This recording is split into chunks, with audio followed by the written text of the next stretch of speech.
Inicialmente, é preciso dizer que o tribunal não criou esse problema. Foi instado por um controle rotineiro da CBF a essa procuradoria, através de um comunicado de irregularidade, o que ensejou essa denúncia. O jogo, a validade da partida. É mentira que essa partida não valia nada.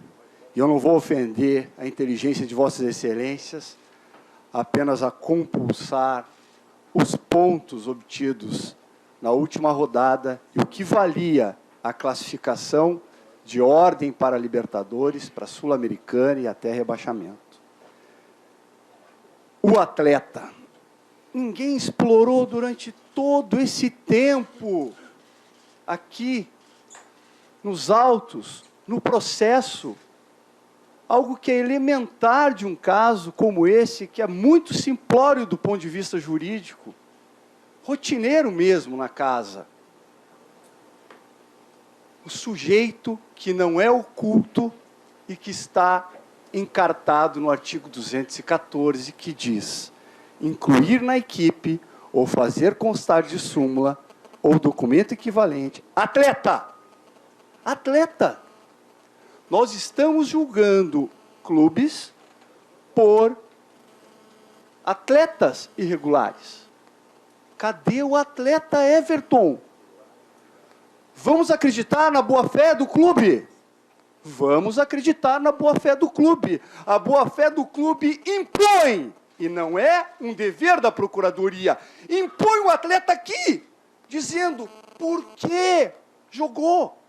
Ou melhor, não quer dizer por que jogou, porque nós temos o mau veso de tratar atletas que ganham 50 mil, 100 mil reais como débeis mentais nesse país. Nós temos o dever de saber dele por que, se ia jogar a última partida e foi julgado numa sexta-feira, não fez como todos os clubes fazem.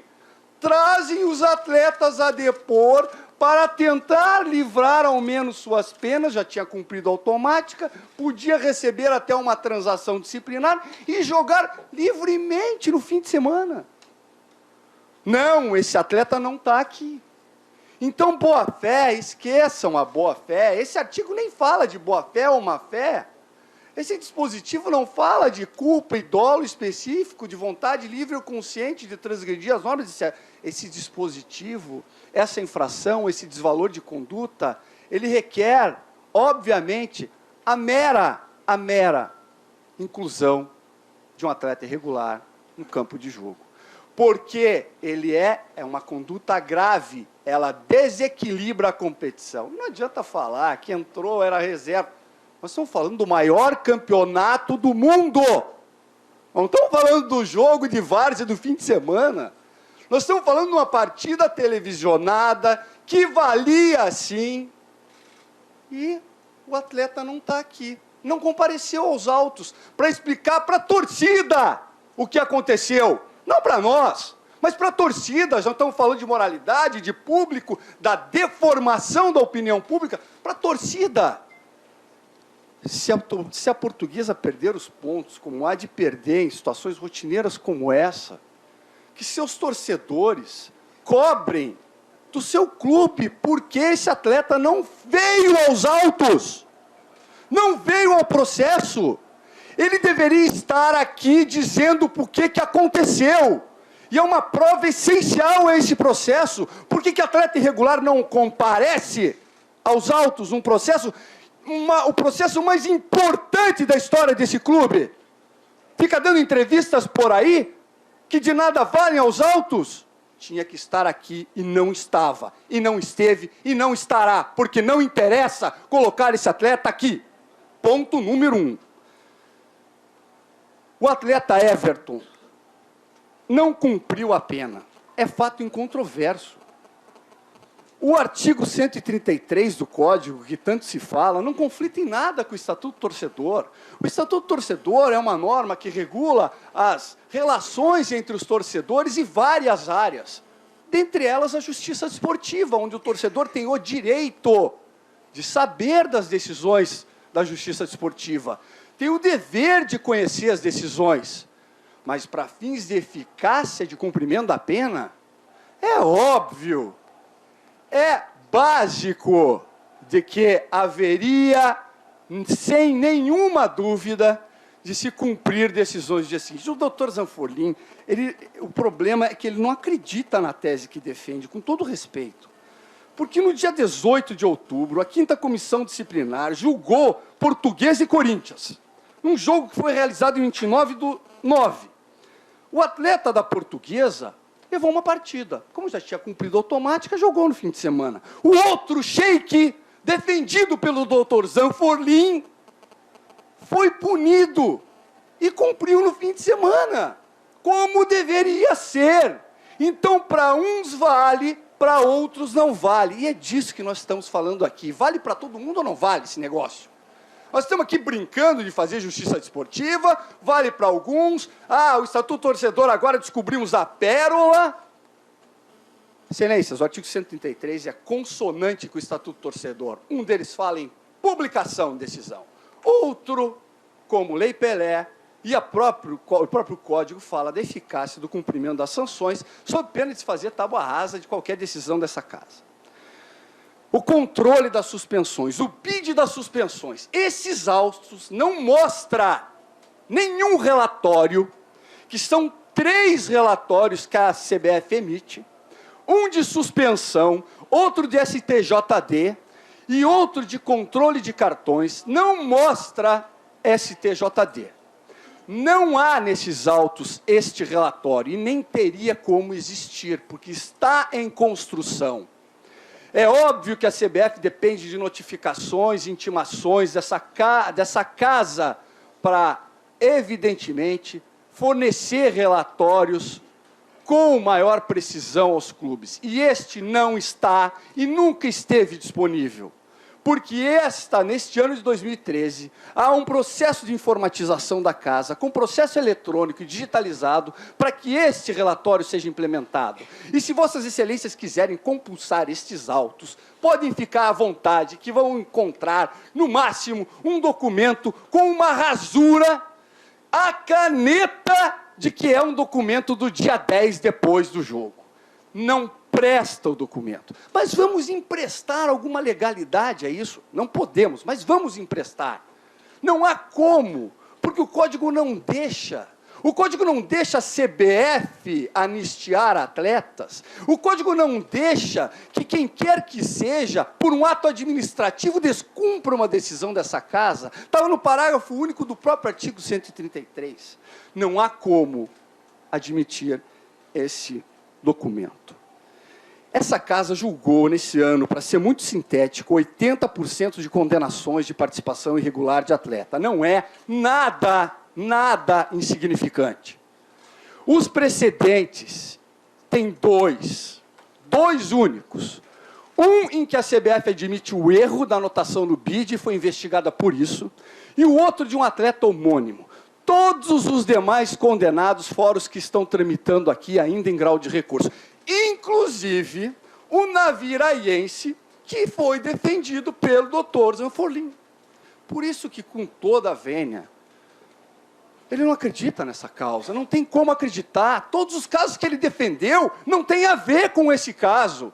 Esse caso não lhe dá condições de defesa, é difícil, porque a defesa que ele precisava era o atleta aqui, e ele nunca veio, insisto. Para acabar, excelências, para acabar, o Fluminense não está sendo julgado. Esse caso não tinha polêmica alguma, nem notinha de rodapé. Se fosse em outra rodada do campeonato, se fosse a Ponte Preta a se salvar. Vossas excelências sabem disso. O rebaixamento dos clubes não está sendo avaliado, é consequência de perda de pontos. Tapetão, fair play, poupem-nos os críticos. É fair play, exatamente isso. É pró-competitione, é legalidade, é moralidade fazer com que todos cumpram as penas dessa casa. Quantos atletas cumpriram? Todos. Menos a Portuguesa e o Flamengo. Na última rodada. de todos os casos. Não há como admitir essa circunstância e fechar os olhos a isso. Se esses atletas de tantos clubes, craques, estivessem em campo ignorando as decisões dessa casa, os resultados eram outros. Isso é campo, bola que se rola, bola que se joga, critério técnico. Atleta punido entra em campo, é outro resultado. Não é esse resultado desse campeonato. Daí a necessidade de blindar o campeonato com um artigo 214 forte. Não tem que mudar o sistema da justiça esportiva por causa desses dois casos. Esses dois casos, especificamente, mostram negligência. E a negligência é objeto dessa análise e é objeto, obviamente, de condenação. Excelências, para finalizar, aproveitando o espírito, ainda natalino, eu sugiro perdão. O perdão aos ignorantes, aos incompetentes, aos oportunistas e aos amantes do casuísmo, que tentam atingir a honra de vossas excelências e dos demais membros desse tribunal, com o intuito de desestabilizar essa corte e implodir um sistema ou modelo que garante o devido processo legal e ampla defesa em uma área que é a área do esporte e da educação física, que até pouco tempo na nossa história era dominada pelo modus operandi e normas manu militari. Não é mais assim. Hoje nós todos nós, advogados, sejam auditores, procuradores, nobres defensores, em uma única corrente somos, como diz a Constituição do nosso país, mais do que nunca imprescindíveis à administração da justiça esportiva. Uma área do direito sensível à sociedade, que não deveria admitir especuladores, aventureiros, curiosos, que tentam induzir e deformar a opinião pública. Mas vamos fazer, então, como Nelson Mandela aconselhou o seu povo, o saudoso, falecido Nelson Mandela, sofrido por tudo que passou na vida. Ele disse: perdoem, mas não esqueçam, pelo improvimento do recurso, excelência. Senhor presidente, pela ordem. Pois não, doutor João. Como o procurador fez uma referência ao meu nome, eu gostaria de dizer ao procurador, só para ele, que como ex-jornalista, no caso do Emerson, eu senti uma sensação de escalar o time. O time não fazia gol. Então, não joga o Emerson, joga o Pato, fez o gol, ganhou de 1-0. Agora, eu não enfrentei esse problema porque eu saberia que com essa paixão que tem o doutor Paulo pelo artigo 133, porque é um dos responsáveis pelo código, não queria enfrentar isso aqui, não. Não queria. E outro caso, quando ele diz que o documento que está no processo é um documento falsificado, mentira. Existe a confirmação no processo e está também ali, e foi gravado de uma testemunha que veio aqui. E um jogador não veio aqui, senhor presidente, porque isso é matéria de direito, não é matéria de fato. Com a palavra, eu vou pedir para encerrar o debate. Com a palavra, doutor Mário Bittencourt.